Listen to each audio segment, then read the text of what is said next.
Good morning. I would like to thank Adam Heppenstall and his team for the diligence and professionalism they have shown in compiling today's report. Mr. Heppenstall's view is that while I did breach the governance code for public appointments, he states very clearly that a breach does not necessarily invalidate an appointment. Indeed, I've always maintained the breach was inadvertent and not material, which the facts he lays out substantiate. The Secretary of State has consulted with the BBC board, who support that view. Nevertheless, I have decided that it is right to prioritise the interest of the BBC. I feel that this matter may well be a distraction from the corporation's good work were I to remain in post until the end of my term. I have, therefore, this morning, resigned as the BBC chair to the Secretary of State and to the board. It was proposed to me that I stay on as chair until the end of June, while the process to appoint my successor is undertaken, and I will, of course, do that in the interests of the corporation's stability and continuity. Let me turn to the events that are subject of today's report. When I sought in December 2020 to introduce the Cabinet Secretary to Mr. Blythe, I did so in good faith.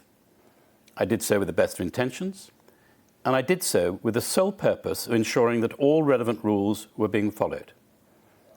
I am pleased that Mr. Heppenstall supports the fact that my involvement in these matters, as he states, was accordingly very limited. After extensive work, he states, his words, that he is happy to record that he has seen no evidence, and nor could he, to say I played any part whatsoever in facilitation, arrangement, or financing of a loan to the former Prime Minister.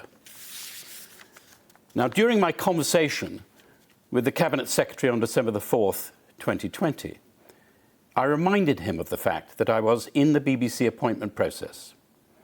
I believed, as a result of that conversation, that I had been removed from any conflict or perception of conflict. I understood this recusal to be absolute. This was my error. In my subsequent interview with the appointments panel, I wish, with the benefit of hindsight, this potential perceived conflict of interest was something I had considered to mention. I would like once again to apologise for that oversight, inadvertent though it was, and for the distraction these events have caused the BBC.